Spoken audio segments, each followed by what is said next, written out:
परंतु महाराष्ट्रातल्या जनतेने विकासाकडे बघून महायुतीला प्रचंड अशा प्रकारचं जे यश प्राप्त करून दिलंय त्याबद्दल महाराष्ट्रातल्या तमाम जनतेचं महायुतीच्या वतीनं व्यक्तिशः माझ्या वतीनं मी त्यांना मनापासून धन्यवाद देतो, मनापासून आभार मानतो।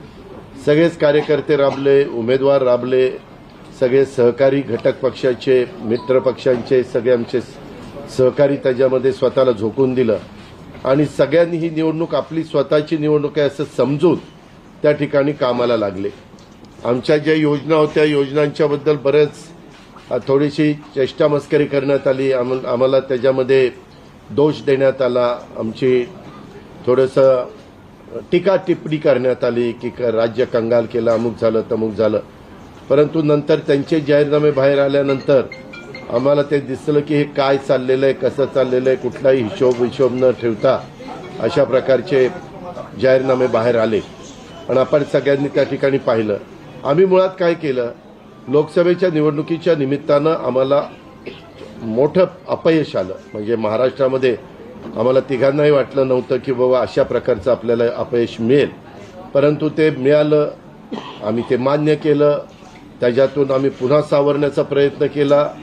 अर्थसंकल्प सादर करत असताना आम्ही सरकारमध्ये तिघांनी मिळून काही योजना जाहीर केल्या, त्या योजना इतक्या पॉप्युलर झाल्या, त्याच्यामध्ये लाडकी बहिणा म्हणजे गेम चेंजरच ती योजना झाली।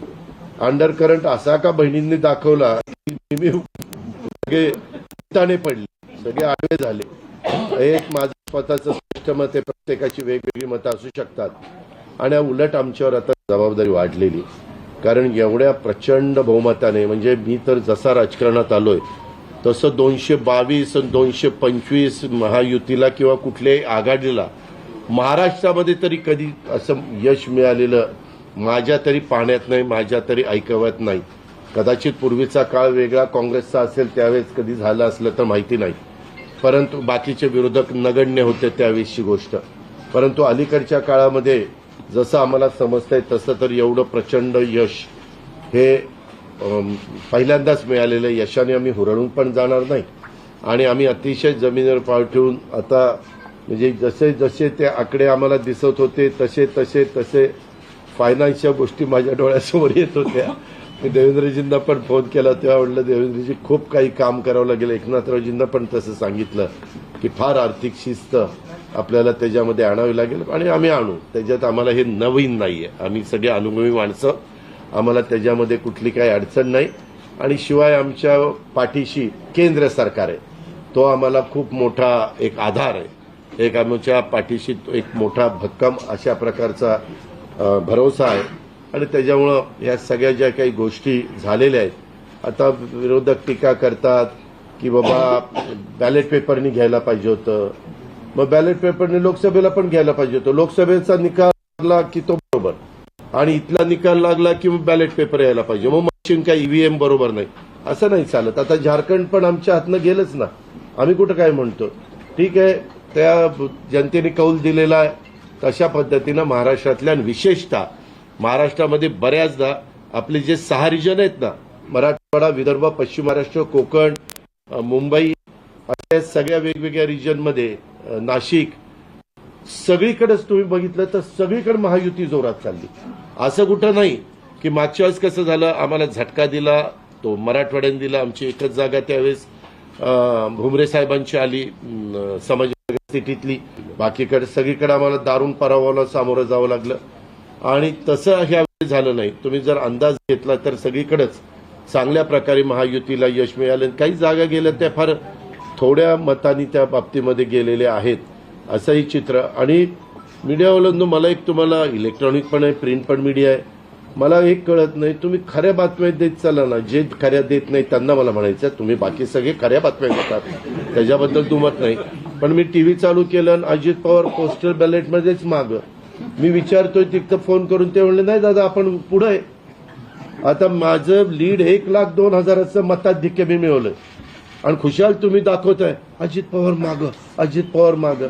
मग काही जण म्हणलं का रे असे दाखवतायत, टीआरपी त्याच्याशिवाय वाढत नाही. अरे तुमच्या टीआरपीला आम्हाला का मातीत घालताय, आमची का बदनामी करताय. त्याच्यामध्ये मी नंतर पुन्हा अधिकाऱ्यांच्याकडनं माहिती घेतली की नक्की पोस्टल बॅलेट किती झाले. पोस्टल बॅलेटमध्ये पण आम्ही पुढे होतो आणि रेग्युलर मतदानामध्ये पण पुढे होतो. सांगायचं तात्पर्य की बाबा तुमच्यावर सगळ्या चॅनलवर जनतेचा एवढा विश्वास आहे, म्हणजे विश्वास नाही ते सकाळच्या 9 वाजताच्या भोंग्यावर विश्वास नाही, पण बाकीच्यांवर फार विश्वास आहे. माझं एवढंच म्हणणं आहे की खऱ्या बातम्या दिल्या तर काही वाईट होणार नाही.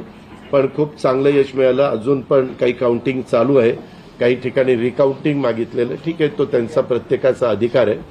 पण खरोखरीच सगळ्याच राज्यातली जबाबदारी आम्हा महायुतीवर वाढलेली आहे आणि त्या उलट आम्हाला अधिक जास्त बारकाईनं इथून पुढे काम करावं लागणार आहे. कारण एवढं दैदिप्यमान यश ह्या सगळ्यांनी मिळून दिलेलं आहे आणि जनतेचे मानावे तेवढे आभार कमीच आहेत. म्हणजे काय आता त्यांच्याकरता, म्हणजे त्यांच्या ऋणातच आम्ही राहू इच्छितो.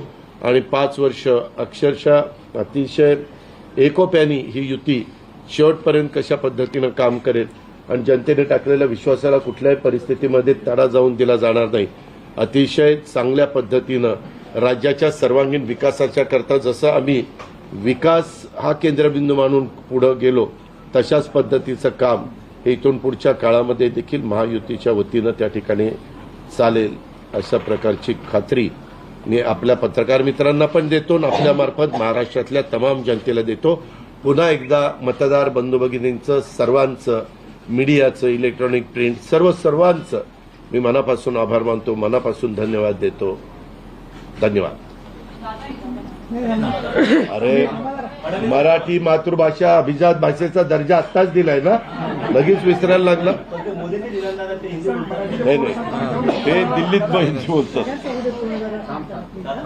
मी माझी भावना मगाशीच मांडली आहे की केवळ आत्ता एवढंच सांगेन की महाराष्ट्राच्या जनतेसमोर आम्ही नतमस्तक आहोत. जनतेने ज्या प्रकारचा विजय दिलेला आहे, खऱ्या अर्थानं हा विजय एक प्रकारे आमची जबाबदारी वाढवणारा विजय आहे. देशाचे प्रधानमंत्री मोदीजींवर महाराष्ट्राने दाखवलेला विश्वास आहे आणि त्यामुळे आता आम्हाला खूप काम महाराष्ट्रामध्ये करावं लागेल याची आम्हाला जाणीव होते आहे. म्हणून पुन्हा एकदा महाराष्ट्रातल्या सगळ्या मतदारांच्या चरणी आम्ही नतमस्तक होतो आणि त्यांना आश्वस्त करतो की त्यांनी जो विश्वास दाखवला आहे त्या विश्वासाला आम्ही तडा जाऊ देणार नाही. सगळ्यांचे अतिशय मनापासून आभार.